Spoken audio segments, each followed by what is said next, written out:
It seems to be a bright and sunny morning down in Southern California. The paperboy dropping off today's paper. Uh-oh, that's not good. We're introduced to Trish, played by Michelle Michaels, getting ready for school, tossing out some of her old plushies, forgetting about this creepy-ass Robert the Doll. Now, it wouldn't be a Slumber Party Massacre if the parents stayed home, so let's send them on an obligatory vacation trip. Leaving Trish in Mr. Content's care, seems like Trish may have an admirer of sorts. At school, we're introduced to Gooner number 1 and Gooner number 2. Jeff, played by David Milburn, and Neil, played by Joe Johnson. Jeff shoots his shot at a telephone repair lady, but it looks like she already has her own plans. Not 10 minutes into the movie, and we already have our first victim. After a nice game of basketball, it's time to hit the showers. After a little locker room talk, the ladies plan out tonight's party. Trish wants to invite Valerie, played by the beautiful and late Robin Steele, who we will see alongside Bring Stevens, who's also in this movie in our next feature, Sorority Babes, in the Slimeball Bolorama. However, Diane, played by Gina Hunter, is against the idea, even getting called out for possibly being jealous. Unfortunately, Valerie overhears the whole thing and declines the offer. On the way home, Bring Stevens' character, Linda, goes back to retrieve a book she forgot when she becomes the movie's second victim, not before having an amazing cat and mouse chase. If you listen in closely, you can actually hear her scream before she gets attacked.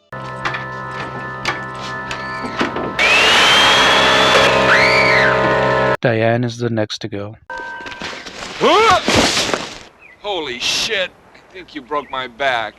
John Miner, what are you doing scaring me to death like that? It's just Diane's boyfriend, John Miner, wondering if Diane can go to his slumber party instead, if you know what I mean, and I think you do. Later on, Trish gets scared by Mr. Contant, who I guess likes to wander into other people's houses under innocent circumstances. The Gooners do what Gooners do best. They head to the slumber party, passing a very familiar-looking telephone repair van. Kim and Jackie arrive with brew and bud in hand. Kim, played by Deborah DeLiso, shows off the Maui Wowie. So good, Mr. Contant can't help but take a whiff.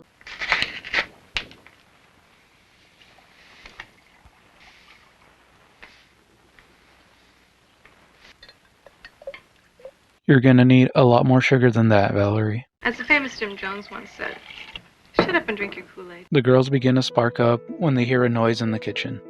Oh, it's just a broken tea kettle.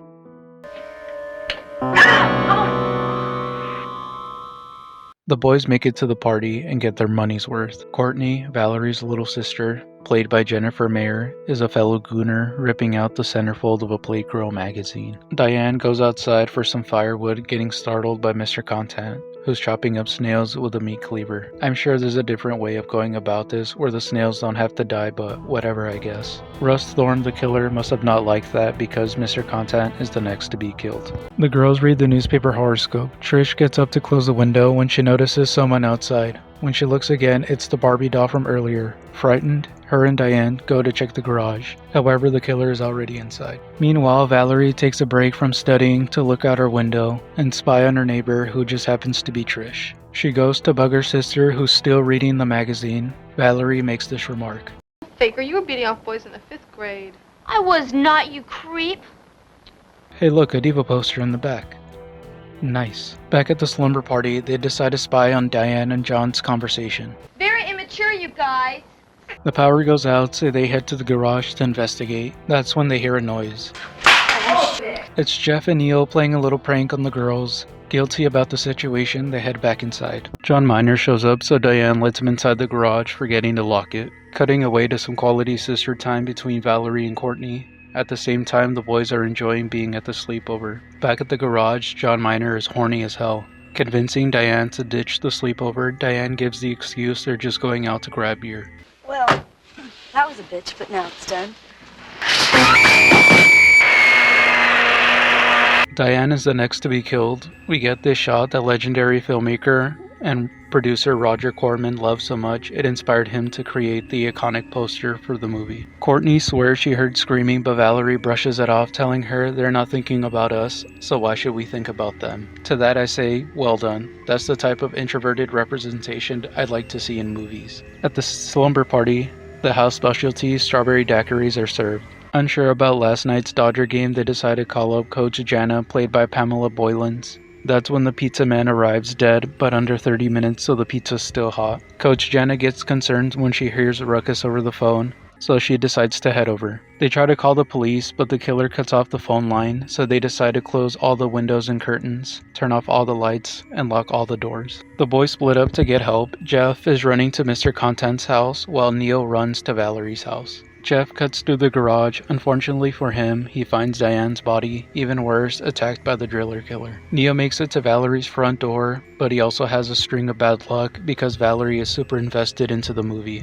Neo tries to put up a fight, but he ends up adding to the kill count. The girls cover up the dead pizza guy. Jackie, played by Andrea Noor, is more concerned over the pizza. It's so cold. Is the pizza? Outside, Jeff is crawling for his life when he reaches the door, but the girls think it's the killer. Due to their hesitance, Jeff is killed. Valerie goes looking for Courtney when she stops by Trish's place, with the killer somewhere close by. Jackie, concerned about Valerie's safety, goes to open the door, only to immediately bite the dust. With the killer now in the house, Trish and Kim run to Trish's room and board themselves in. Valerie finds Courtney and tells her to go home. Meanwhile, she goes inside Trish's house. She calls out for Trish, but her and Kim are too afraid to move. This is when Trish comes up with one of the craziest lines I've ever heard in a fucking movie. Maybe they're friends. Kim and Trish get to talking and let their guard down, so the killer sneaks in through the window, noticing him too late, but he underestimates them because Trish gets one good baseball swing in. But of course, instead of finishing the job, they make a run for it, costing Kim her life. The killer, Russ Thorne, played by Michael Villela, has a brief Joker moment in front of the restroom mirror. Valerie finds Courtney again, playing dead. They enter Trish's house again to make sure everything's okay. Let's read the fridge. Come on. I want to get out. Valerie says enough is enough, and they decide to head on home, with Courtney still refusing.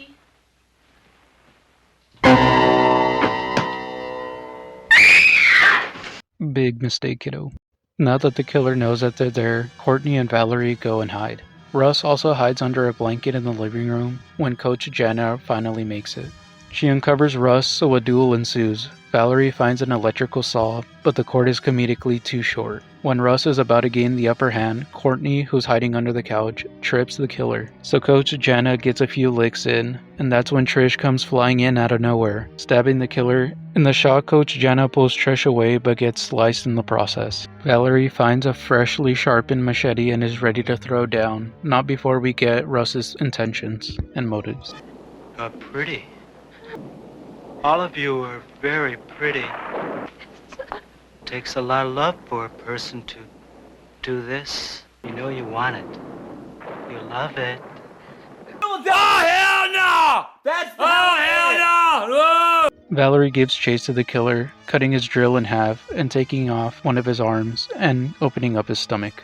He falls into the pool. Cue the melancholy music, but surprise, he's still alive. Courtney tries to save Valerie, but is overpowered. Trish comes flying in again with a sneak attack, but fails. But this gives an opportunity to Valerie to grab the machete to impale the killer, bringing the massacre to an end.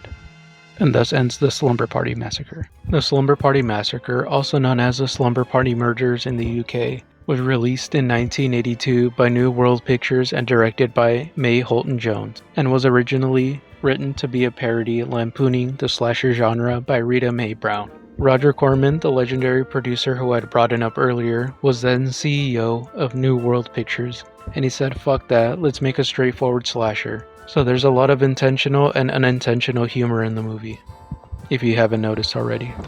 I feel better already. Really, I do. Whether this helped the success of the movie or not, I'll let you be the judge of that. With a budget of $222,000, its box office return is estimated to be $3.6 million, with 2 direct sequels, The Slumber Party Massacre 2 and 3, and 2 spin-off film series, one of them being the Sorority House Massacre trilogy, and the other being the Cheerleader Massacre films. Even though it may seem pretty mainstream with its box office success and the amount of sequels and spin-off it has, it's been able to survive by its massive cult following and critics who, after years of its release, praise the film for its feminist symbolism and themes, if there are any in the film.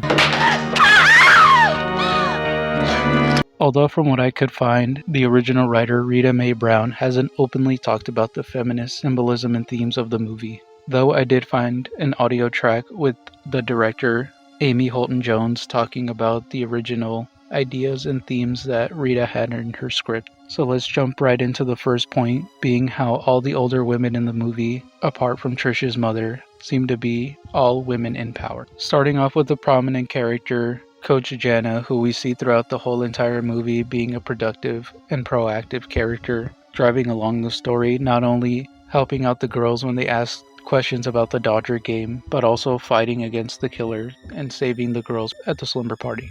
Another example of a woman in power would be the telephone repair lady. Even though she's only used for eye candy in the movie and to fall victim, she adverts the stereotype of blue-collar jobs only being for men. And even though we only see her briefly, the carpenter who was installing Coach Jana's peephole could also fall into that category of women in power.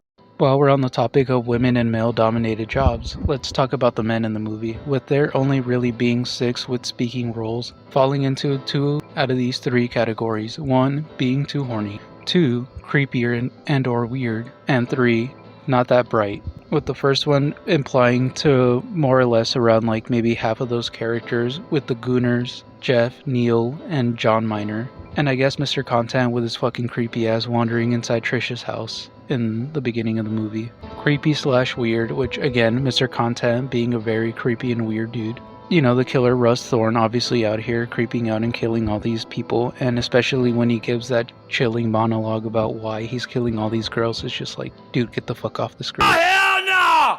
And the third one being not that bright, which, you know, John Minor getting flipped over by Diane. She did this on purpose only to ensure there is no white knight at the end of the movie that comes and saves the women at the end of the day, unlike some of the movies from the past reviews that I've done.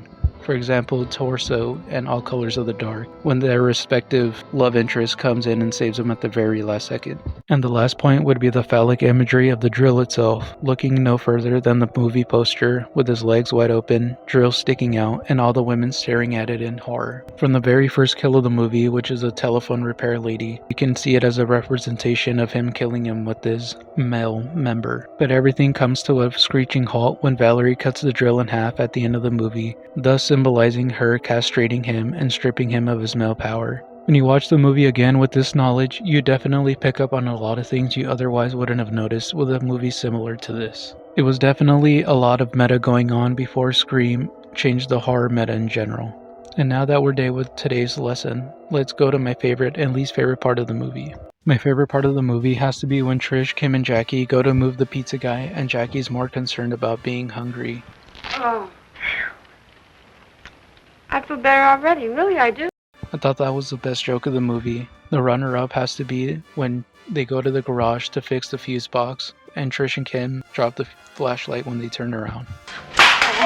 It feels a lot more like a blooper or something that wasn't supposed to be in the movie than something that might have been written into the scene itself, just because of their genuine reaction and Diane going, Terrific! And my least favorite part of the movie has to be some of the filler scenes with Valerie and her sister. I get it, we need some filler time to pad out the runtime, but at the same time, we don't have to see Valerie look for Courtney like 4 times throughout the movie. I give this movie an 8 out of 10. It's a great movie if you're looking for a movie to do a drinking game to with your buddies. And that's going to be the end of our episode for today. Tune in next episode when we're off to college to join a sorority, but this isn't your average co-ed initiation ritual. Make sure to like and subscribe.